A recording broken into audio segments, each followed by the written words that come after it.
Welcome. Today we're reading the chapter A Call to the Wild of the novel The Son of Tarzan. Now sit tight and let's get into it. Mr. Harold Moore was a bilious-countenanced, studious young man. He took himself very seriously, and life, and his work, which latter was the tutoring of the young son of a British nobleman. He felt that his charge was not making the progress that his parents had a right to expect, and he was now conscientiously explaining this fact to the boy's mother. "It's not that he isn't bright," he was saying. "If that were true, I should have hopes of succeeding, for then I might bring to bear all my energies in overcoming his obtuseness. But the trouble is that he is exceptionally intelligent, and learns so quickly that I can find no fault in the matter of the preparation of his lessons. What concerns me, however, is the fact that he evidently takes no interest whatever in the subjects we are studying. He merely accomplishes each lesson as a task to be rid of as quickly as possible, and I am sure that no lesson ever again enters his mind until the hours of study and recitation once more arrive. His sole interests seem to be feats of physical prowess, and the reading of everything that he can get hold of relative to savage beasts, and the lives and customs of uncivilized peoples. But particularly do stories of animals appeal to him. He will sit for hours together, poring over the work of some African explorer, and upon 2 occasions I have found him setting up in bed at night, reading Carl Hagenbeck's book on men and beasts." The boy's mother tapped her foot nervously upon the hearthrug. "You discourage this, of course?" she ventured. Mr. Moore shuffled embarrassedly. "I essayed to take the book from him," he replied, a slight flush mounting his sallow cheek. "But, your son is quite muscular for one so young." "He wouldn't let you take it?" asked the mother. "He would not," confessed the tutor. "He was perfectly good-natured about it, but he insisted upon pretending that he was a gorilla, and that I was a chimpanzee attempting to steal food from him. He leaped upon me with the most savage growls I ever heard, lifted me completely above his head, hurled me upon his bed, and after going through a pantomime indicative of choking me to death, he stood upon my prostrate form, and gave voice to a most fearsome shriek, which he explained was the victory cry of a bull ape. Then he carried me to the door, shoved me out into the hall, and locked me from his room." For several minutes neither spoke again. It was the boy's mother who finally broke the silence. "It is very necessary, Mr. Moore," she said, "that you do everything in your power to discourage this tendency in Jack. But she got no further. A loud whoop from the direction of the window brought them both to their feet. The room was upon the 2nd floor of the house, and opposite the window to which their attention had been attracted was a large tree, a branch of which spread to within a few feet of the sill. Upon this branch now they both discovered the subject of their recent conversation, a tall, well-built boy, balancing with ease upon the bending limb and uttering loud shouts of glee as he noted the terrified expressions upon the faces of his audience.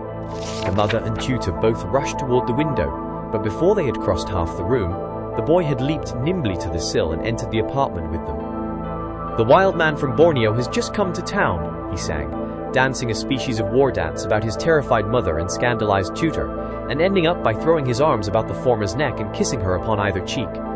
"Oh, mother," he cried, "there's a wonderful, educated ape being shown at one of the music halls. Willie Grimsby saw it last night.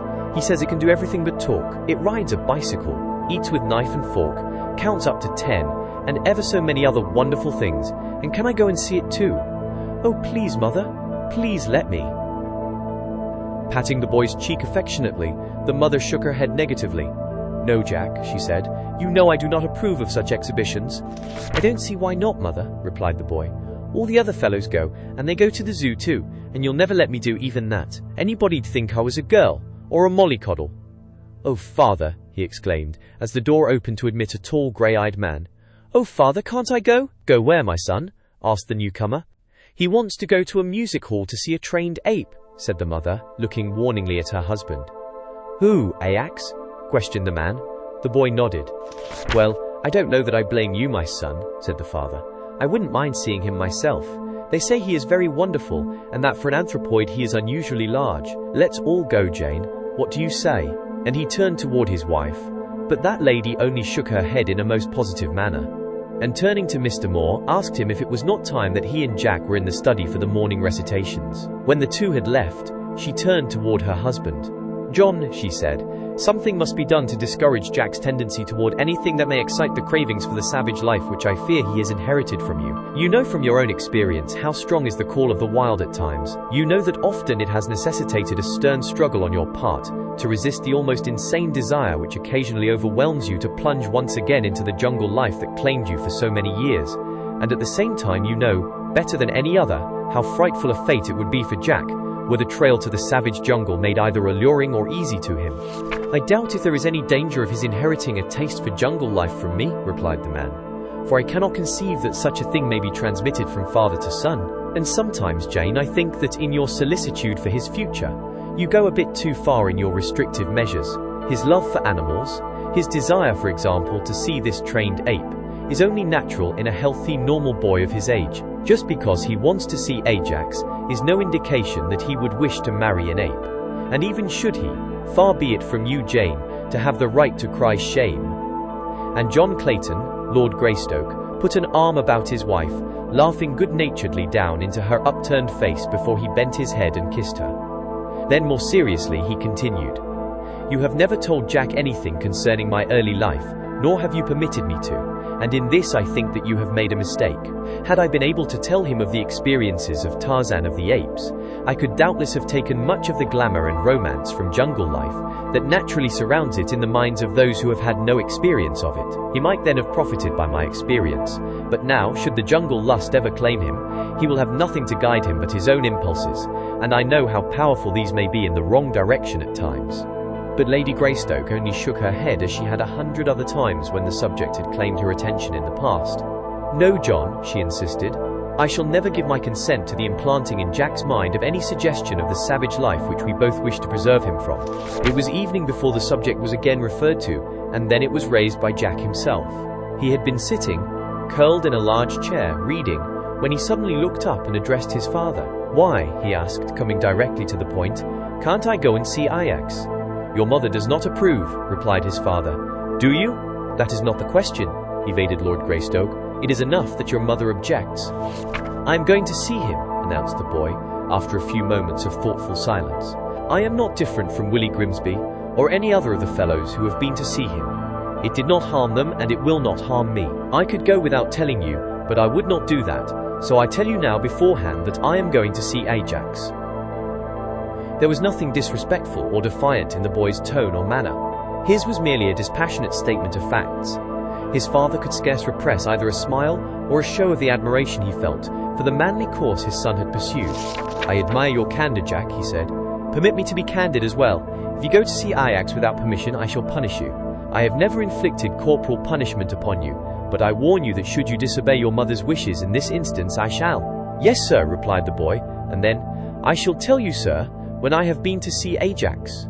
Mr. Moore's room was next to that of his youthful charge, and it was the tutor's custom to have a look into the boys each evening as the former was about to retire.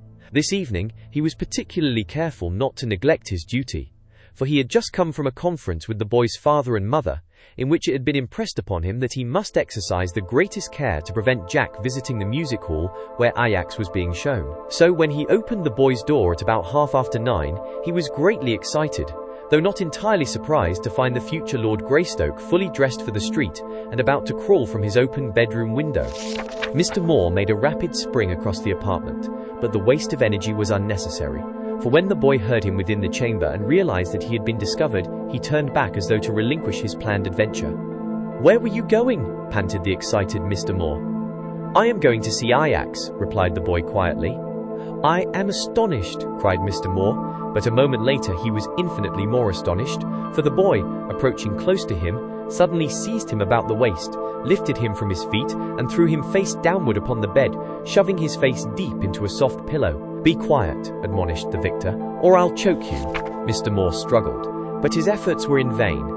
Whatever else Tarzan of the Apes may or may not have handed down to his son, he had at least bequeathed him almost as marvelous a physique as he himself had possessed at the same age.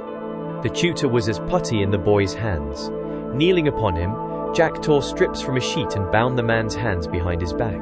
Then he rolled him over and stuffed a gag of the same material between his teeth, securing it with a strip wound about the back of his victim's head. All the while he talked in a low, conversational tone. "I am Wajah, chief of the Waji," he explained, "and you are Mohammed Dubn, the Arab sheikh, who would murder my people and steal my ivory." And he dexterously trussed Mr. Moore's hobbled ankles up behind to meet his hobbled wrists. "Aha, villain, I have you in me power at last. I go, but I shall return." and the son of Tarzan skipped across the room, slipped through the open window, and slid to liberty by way of the downspout from an eaves trough. Mr. Moore wriggled and struggled about the bed. He was sure that he should suffocate unless aid came quickly. In his frenzy of terror, he managed to roll off the bed. The pain and shock of the fall jolted him back to something like sane consideration of his plight. Where before he had been unable to think intelligently because of the hysterical fear that had claimed him, he now lay quietly searching for some means of escape from his dilemma. It finally occurred to him that the room in which Lord and Lady Greystoke had been sitting when he left them was directly beneath that in which he lay upon the floor. He knew that some time had elapsed since he had come upstairs, and that they might be gone by this time, for it seemed to him that he had struggled about the bed in his efforts to free himself for an eternity.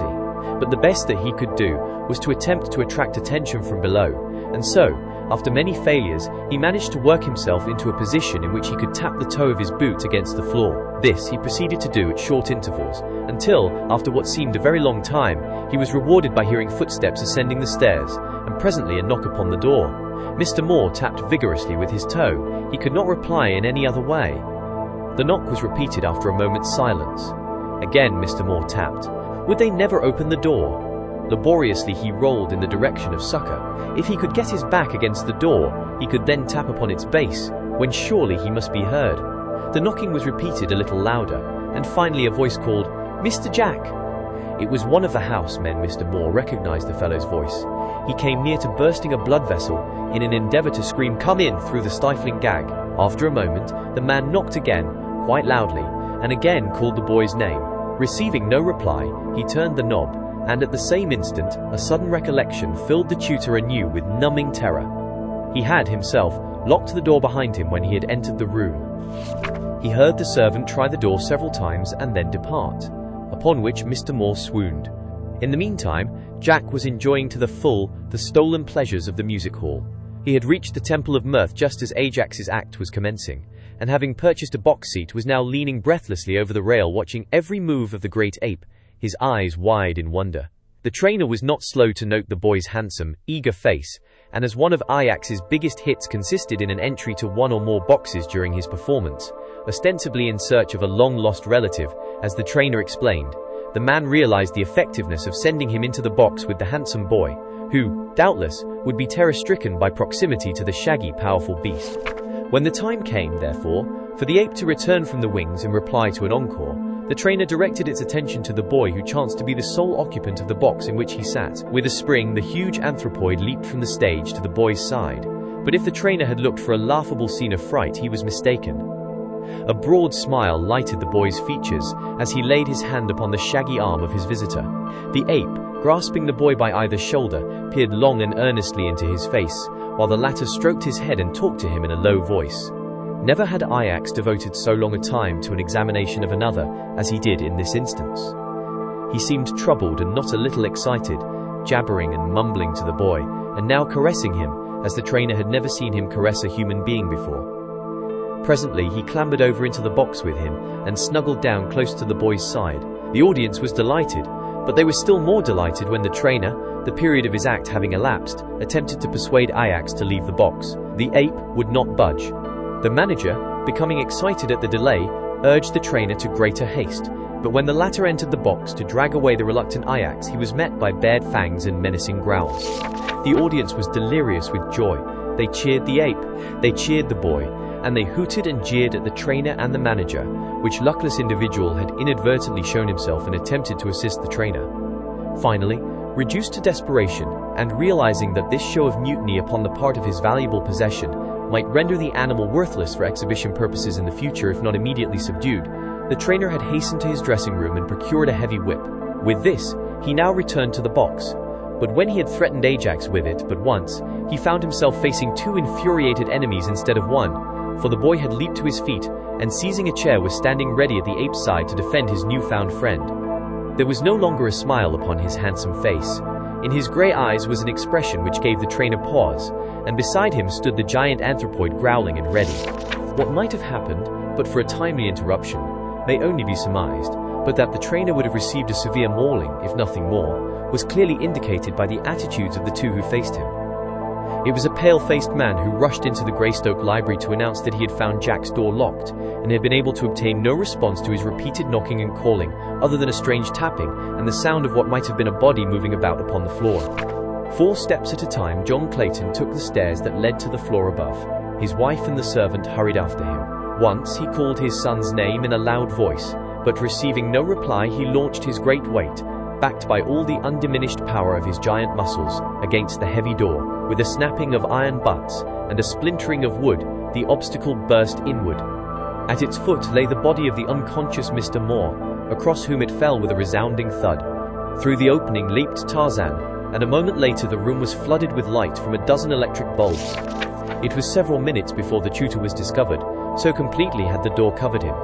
But finally he was dragged forth, his gag and bonds cut away, and a liberal application of cold water had hastened returning consciousness. "Where is Jack?" was John Clayton's first question, and then, "Who did this?" as the memory of Rockoff and the fear of a second abduction seized him. Slowly Mr. Moore staggered to his feet. His gaze wandered about the room. Gradually he collected his scattered wits. The details of his recent harrowing experience returned to him. "I tender my resignation, sir, to take effect at once," were his first words. "You do not need a tutor for your son. What he needs is a wild animal trainer." "But where is he?" cried Lady Greystoke. "He has gone to see Ajax." It was with difficulty that Tarzan restrained a smile, and after satisfying himself that the tutor was more scared than injured, he ordered his closed car around and departed in the direction of a certain well-known music hall. Did you enjoy today's chapter of The Son of Tarzan? Why not subscribe and ring the bell?